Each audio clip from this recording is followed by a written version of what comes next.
Construcción de pilares y jásenas. Es la estructura más simple, en la que dos pilares verticales sostienen una jásena que se proyecta entre ambos.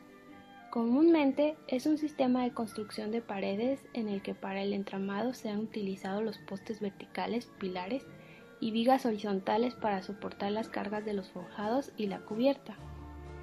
La jásena es una barra de concreto armado compuesta por concreto y una armadura metálica de acero.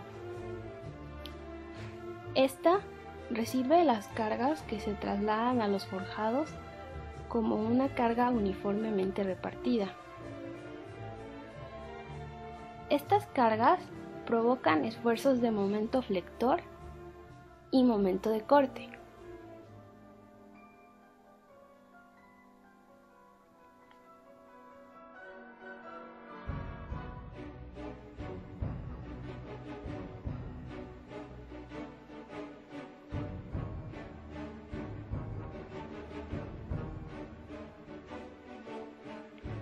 Esta forma de armado permite conformar nudos rígidos, es decir, hiperestáticos. Los estribos y cercos simplifican el atado de las positivas y negativas, impidiendo el pandeo de las comprimidas y absorbiendo momentos torsores.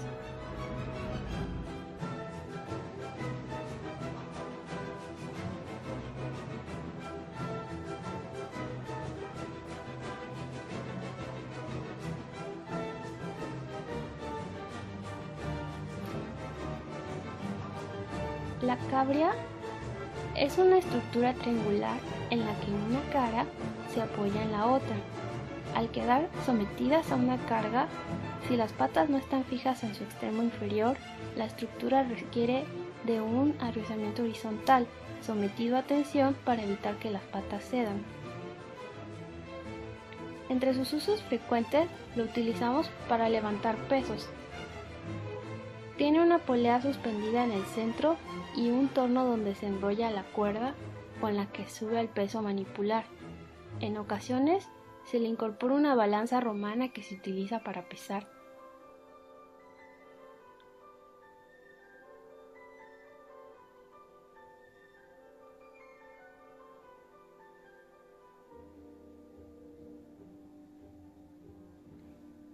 Un pórtico es una combinación de una construcción de pilares y jásenas y una cabria. Es un armazón rígido formado por dos elementos sustentadores verticales, las columnas o pilares, y sobre los que se apoya otro vertical, la viga o dintel.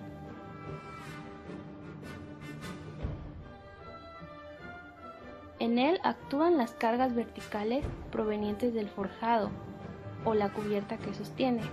Además, los pórticos suelen recibir cargas horizontales debido a las fuerzas del viento.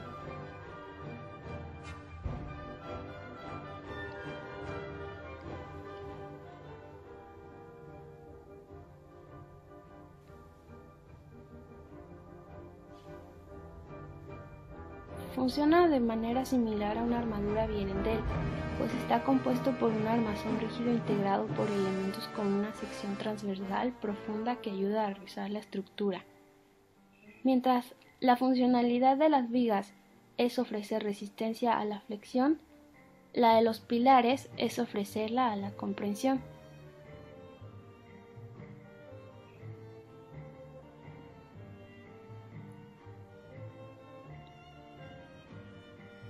Entre los usos frecuentes, podemos encontrar que se utiliza en naves industriales por su sencilla y práctica manera de construcción, ya que el forjado es el elemento encargado de repartir las cargas al resto de los elementos estructurales y siendo la única función la de la cubierta de resguardar el espacio interior a la edificación. En la historia de pilares y jásenas y pórticos, encontramos que desde las primeras civilizaciones bastaba con querer cruzar un río para plantearse al usar un elemento horizontal, como por ejemplo un tronco de un árbol, para cruzar de un extremo a otro.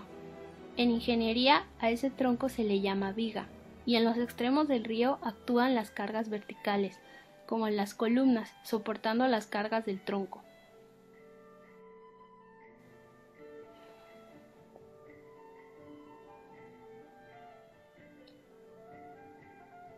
Desde el siglo XX a.C.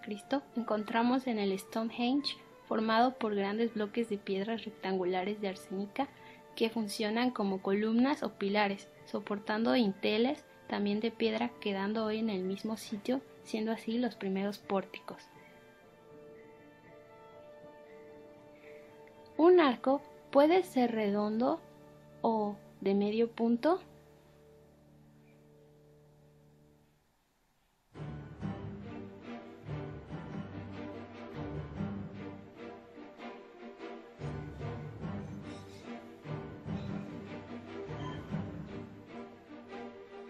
y de igual manera puede ser apuntado u ojival.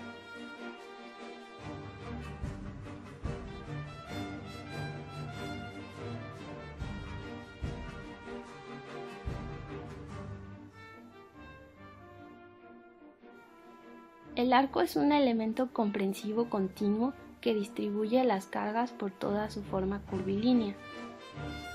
El arco transmite las cargas hacia los laterales de los huecos a través de la disposición geométrica de sus elementos más que por resistencia de los mismos.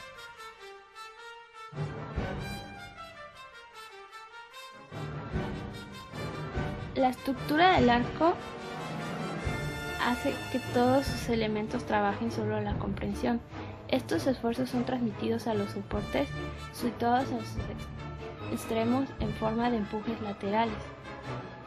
La carga de un arco aumenta en su base, que debe anclarse o afianzarse para evitar que al soportar la presión sus patas se abran y colapsen. En la historia del arco encontramos el arco redondo. Se utilizaba desde las épocas de los romanos, que descubrieron una nueva forma de estructura que pudiese generar solo fuerzas comprensivas, y para que se pudieran usar las rocas y el concreto, descubrieron que el arco era la estructura ideal. El arco gótico se utilizó durante los siglos XII y XV y tiene una corona puntiaguda que permitía mayores espacios más abiertos. El arco morisco. Este arco tenía una estructura menos sólida, pero con unas formas únicas y más atractivas.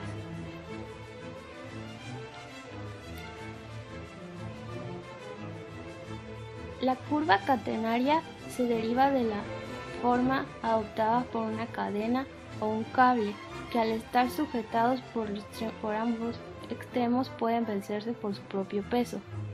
Cuando se invierte una curva catenaria forma un arco estable por naturaleza. Los arcos formados por este modo son estructuralmente eficientes porque el empuje desciende en la misma línea del arco. En un puente colgante, los cables tensados entre las torres forman una curva catenaria.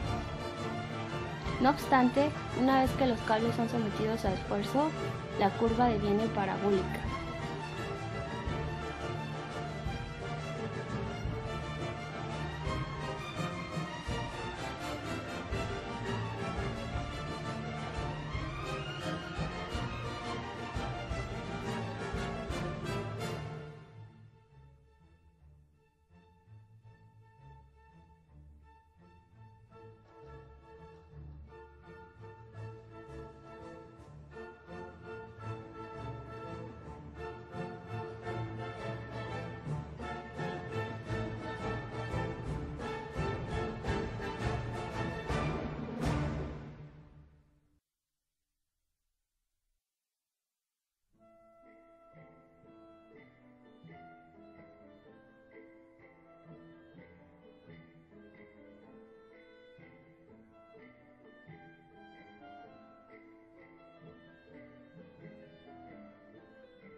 Estación de trenes de Berlín.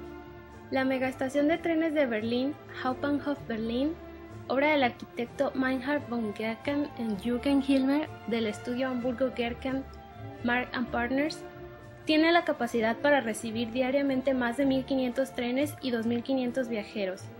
Su construcción, que duró 10 años, supuso algunos conflictos entre la empresa de trenes alemana Deutsche Bahn y el arquitecto, al decidir la primera acortar el tiempo de ejecución de la obra, modificando el proyecto. Se acortó la cubierta de la estación en 100 metros y las plantas inferiores, que siguen de intercambiador para el metro, se cubrieron, provocando que no llegara luz natural como estaba previsto en el proyecto inicial. Mientras se realizaban las excavaciones, los niveles de aguas subterráneas eran controladas constantemente a través de monitores, a la vez que se iban levantando los puentes y 1.5 millón de metros cúbicos de tierra eran retirados en barcazas.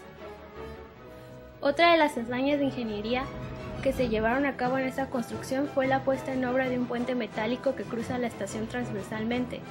Debido al riesgo que suponía construirlo mientras la estación estaba atestada de personas, se decidió ejecutarlo durante el fin de semana en el que la estación se cerró al público durante 54 horas. La estructura se construyó entonces verticalmente y en dos partes de 1.200 toneladas cada una, que luego unieron a modo de puente levadizo. El vestíbulo de la estación está enmarcado por dos estructuras arqueadas de 46 metros de altura, queriendo resaltar la envergadura del lugar, la importancia de la estación como punto de cruce y el enlace entre la Europa del Este y del Oeste.